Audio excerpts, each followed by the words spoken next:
Bonjour et bienvenue sur ma chaîne. Alors aujourd'hui, je vous parle MM, donc mes trois dernières lectures. Alors il y aura un coup de cœur et deux très bonnes lectures que je recommande, tous les trois sans problème. Donc voilà, c'est parti.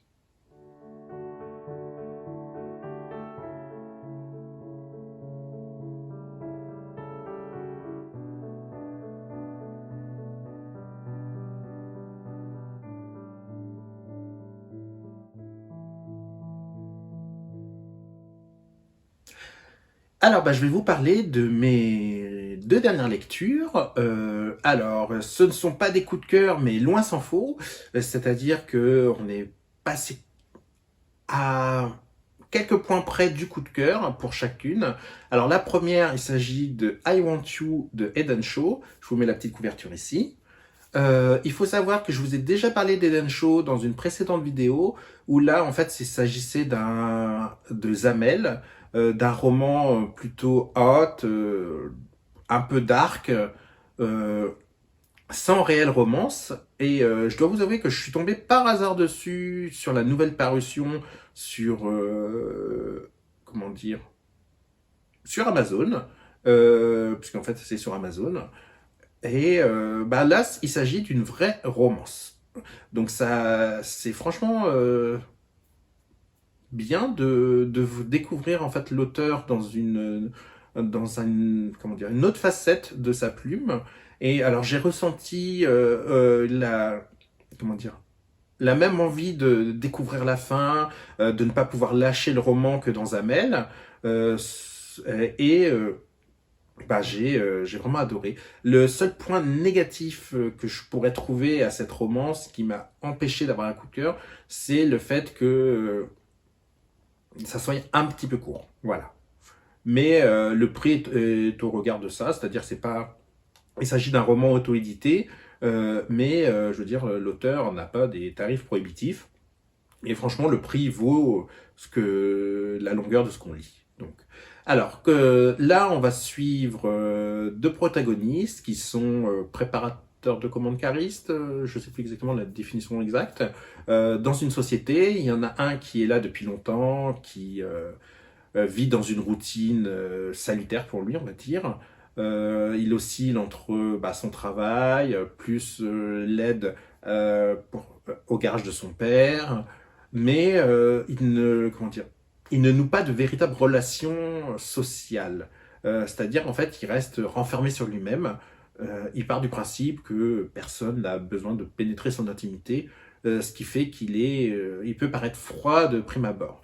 Et là, il va rencontrer un intérimaire qui, lui, est un mélange entre timidité et audace, puisqu'il va avoir l'audace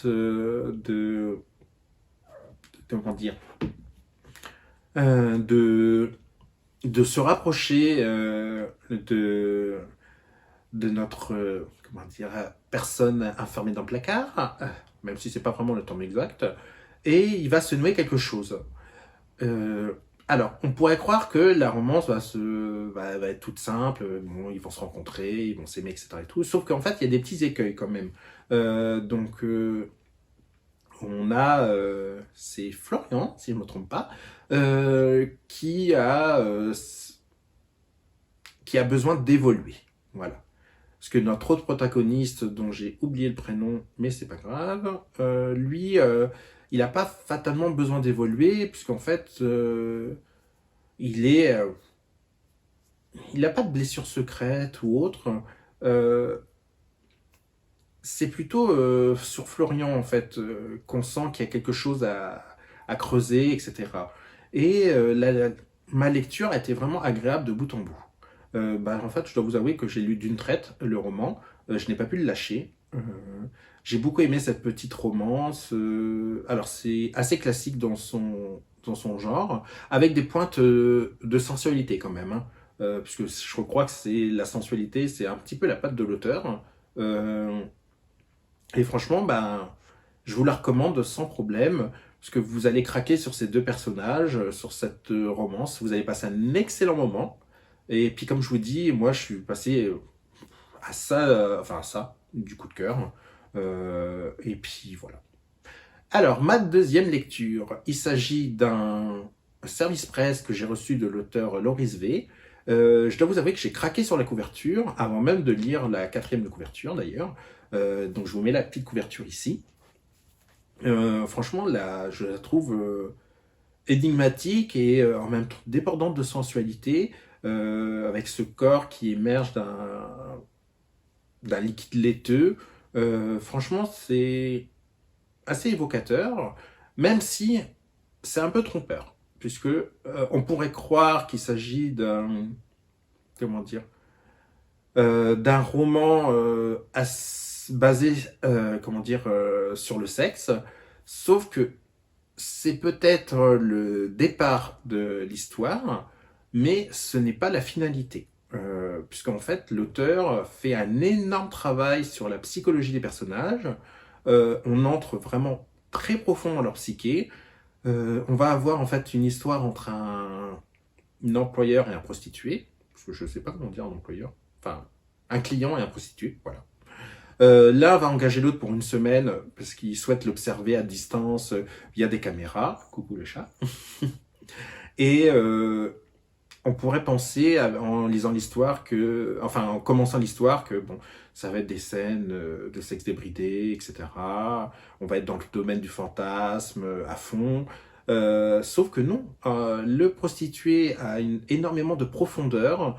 On sent que c'est un personnage assez complexe et surtout assez mature. Il va pas se limiter à son rôle, il va chercher plus loin. Et donc le prostitué c'est Guillaume et le client c'est Pierre. Donc Pierre lui, on pourrait penser aussi que il veut réaliser un de ses fantasmes, sauf qu'en fait ça va beaucoup plus loin. Et j'ai vraiment beaucoup apprécié ce côté-là qui est une très grande composante de l'histoire. C'est comment dire que les personnages évoluent l'un et l'autre. L'un beaucoup plus que l'autre, puisqu'il y en a un qui a beaucoup plus besoin d'évoluer. Et il va se nouer quelque chose entre ces deux personnages, puisque ça restera une romance, un petit peu limite en lieu clos, mais il y a quand même des petites interventions des proches de Pierre, du côté de Guillaume moins, puisque bon là, bah non, on n'a pas vraiment. Sauf, et puis les deux personnages ont des interactions, alors au départ à distance, et il va se passer des choses qui vont faire que ça va évoluer.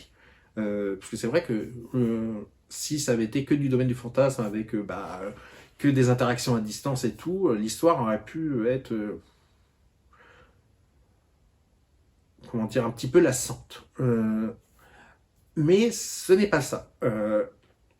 Par contre, j'ai un petit bémol, c'est que l'auteur a vraiment parfois trop plongé dans la psyché des personnages. Et il y a certains moments où en fait, nous en tant que lecteurs, on se dit mais vas-y fonce ou vas-y fais quelque chose. Et parfois ça casse un petit peu le rythme de la lecture, j'ai trouvé. Mais sinon, ça reste une très belle histoire et les personnages, comment dire, on peut s'identifier à eux, on peut comprendre leurs blessures passées. Et franchement, pour une première découverte, je suis assez conquis et je ne manquerai pas de lire d'autres romans de cet auteur. Et d'ailleurs, je vous recommande cette histoire qui m'a touché aussi. Euh,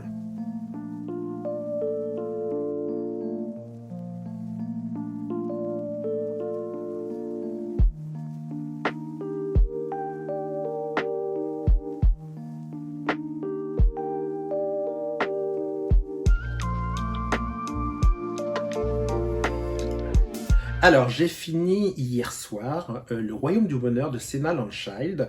Alors, vous devez déjà avoir entendu parler de ma part de cet auteur, puisque j'avais lu précédemment Jusqu'à l'aube, qui était une histoire de pirate, qui s'est révélé un réel coup de cœur. Et là, l'auteur ne m'a absolument pas déçu, parce que c'est encore un coup de cœur, dans un autre domaine, puisque là, en fait, l'histoire est plus vue comme un conte. Je dois vous avouer qu'en fait, étant donné que mon premier roman lu de cet auteur avait été un coup de cœur, j'ai craqué directement sur ce nouveau roman sans même lire la quatrième de couverture. Alors, c'est vrai que les premières minutes, j'étais un peu déconcerté, puisque en fait, je pensais retrouver le même type d'histoire que Jusqu'à l'aube, et en fait, non. C'est, comment dire, on se retrouve vraiment dans, oui, dans un conte. Je ne trouverais pas d'autres mots. Et à passer le petit moment de, comment dire, de flottement au départ, et ben on s'aperçoit qu'on est happé par l'histoire. On a envie d'en savoir plus, on a envie de savoir ce que les personnages vont devenir, ce qui va se passer à la fin. On sait déjà que c'est une romance MM, et on veut savoir comment ça va finir, comment ils vont finir heureux. Et l'auteur, en fait, dissémine des petits fragments d'histoire, de parchemin du royaume, ce qui donne encore plus de consistance au conte. Le langage est adapté, c'est-à-dire qu'on n'a pas un langage moderne. Là, on est vraiment dans un conte, donc avec un langage un peu châtié, puisqu'on a un prince, on a un mage, on a une reine, un roi, etc. Et l'auteur, en fait, nous démontre qu'elle excelle avec brio, quel que soit le genre. Donc, on avait dans son précédent livre une histoire avec de l'action, des combats, des pirates, etc. et tout. Et là, en fait, on est plus, oui, dans quelque chose qui nous berce, qui nous captive. Bon, bien entendu, le précédent roman nous captivait aussi, mais là, on est captivé d'une autre manière. Euh, et franchement, ben, c'était une très très très belle lecture. Ben, de toute façon, c'est un coup de cœur pour ma part. Et je vous le recommande avec, comment dire, avec passion. Sincèrement, vous allez craquer sur ces personnages, sur cette plume. Ça va vous rendre addict à l'auteur. Et là maintenant, bah, j'attends plus que son prochain roman, hein, bien entendu. Sinon, que vous dire de plus sur le roman? On va avoir en fait tous les éléments du conte avec bah, bien entendu le prince, les rois, une espèce de, comment dire, de malédiction comment dire, à briser. Et en fait, on s'aperçoit avec le cheminement que l'auteur a que c'est peut-être pas nécessairement une malédiction, que les personnages ont besoin d'évoluer, etc. Et franchement, c'est une plume, ben moi j'ai trouvé assez douce. Bon, à la fin, ça s'enchaîne un petit peu, mais la plume est de toute beauté. Je peux, pour résumer vraiment ma lecture, c'est que j'ai été charmé du début jusqu'à la fin. Voilà. Euh, donc je vous raconterai pas trop l'histoire parce qu'après il faut vous garder quand même du suspense, etc. Mais attendez-vous à être captivé, charmé, et surtout à ne plus pouvoir vous détacher de l'histoire tant que vous n'aurez pas fini le roman. Voilà. Et sur ce, ben voilà, je clôture mon petit vlog sur les 3 derniers MM que j'ai lus. Donc, comme je vous en parlais, il y a eu deux romans que j'ai beaucoup aimés et le coup de cœur dont je viens de vous parler. J'espère que ça vous a plu et puis, bah, si ça vous a plu, n'hésitez pas à vous abonner et à liker la vidéo. Et surtout, bah, commentez si jamais vous avez déjà lu ces romans et que vous avez un avis dessus. Voilà, à bientôt.